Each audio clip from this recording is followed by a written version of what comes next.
ಆಚಿ ಮಸಾಲ ಎಂತ ಅಡಿಗೆಯ ರುಚಿಯಾಗೋ ರಹಸ್ಯವು 20 ರೂಪಾಯಿ. ಸಿಲಿಕಾನ್ ಸಿಟಿಯನ್ನ ಹೂವಿನ ಲೋಕದಲ್ಲಿ ತೇರಿಸ್ತಿರುವ ಈ 220ನೇ ಫಲಪುಷ್ಪ ಪ್ರದರ್ಶನಕ್ಕೆ ಮುಖ್ಯಮಂತ್ರಿ ಡಿಕೆ ಶಿವಕುಮಾರ್ ಅಧಿಕೃತ ಚಾಲನೆ ನೀಡಿದ್ದಾರೆ. ಅಷ್ಟೇ ಅಲ್ಲ, ಬೆಂಗಳೂರಿನಲ್ಲಿ ಲಾಲ್ಬಾಗ್ ಮಾದರಿಯಲ್ಲೇ ಇನ್ನೂ 2 ಹೊಸ ಸಸ್ಯ ಕೃಷಿ ಆರಂಭಿಸುವ ಇಂಗಿತ ವ್ಯಕ್ತಪಡಿಸಿದ್ದಾರೆ.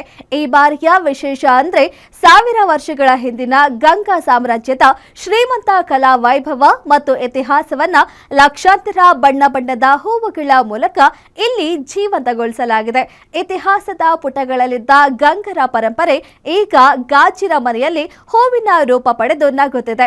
ಆಗಸ್ಟ್ 6ರಿಂದ 17ರವರೆಗೆ ಒಟ್ಟು 12 ದಿನಗಳ ಕಾಲ ನಡೆಯಲಿರುವ ಈ ಹೂವುಗಳ ಹಬ್ಬ ಪ್ರಕೃತಿ ಪ್ರೇಮಿಗಳನ್ನ ಕೈಬೀಸಿ ಕರೆದಿದೆ.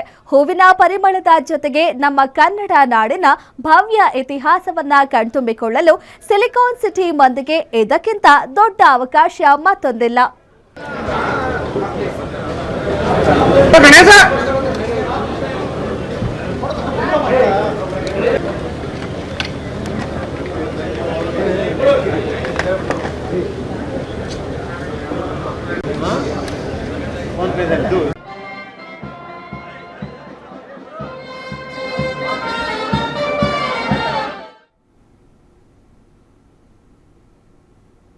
ಈಗಾಗಲೇ ನಾನು ಬೆಂಗಳೂರು ನಗರದಲ್ಲಿ ಇನ್ನು 3 ಇಂಥ ಉದ್ಯಾನವನವನ್ನು ಮಾಡಬೇಕು ಅಂತೇಳಿ ಈಗಾಗಲೇ ಕಾರ್ಯಕ್ರಮವನ್ನು ರೂಪಿಸಿದ್ದೇನೆ. ನಾನು ನಮ್ಮ ಮಿಲಿಟರಿ ಲ್ಯಾಂಡ್ ಒಂದು ಭಾಗದಲ್ಲಿದೆ, ಅದು ಕೂಡ ಈಗ ನಾನು ಮಿಲಿಟರಿ ಲ್ಯಾಂಡನ್ನು ನಮಗೆ ವಹಿಸಿ ನಾವು ಅದನ್ನು ನಿಮ್ಮೇ ವರ್ಷದಲ್ಲಿ ಇರ್ತದೆ.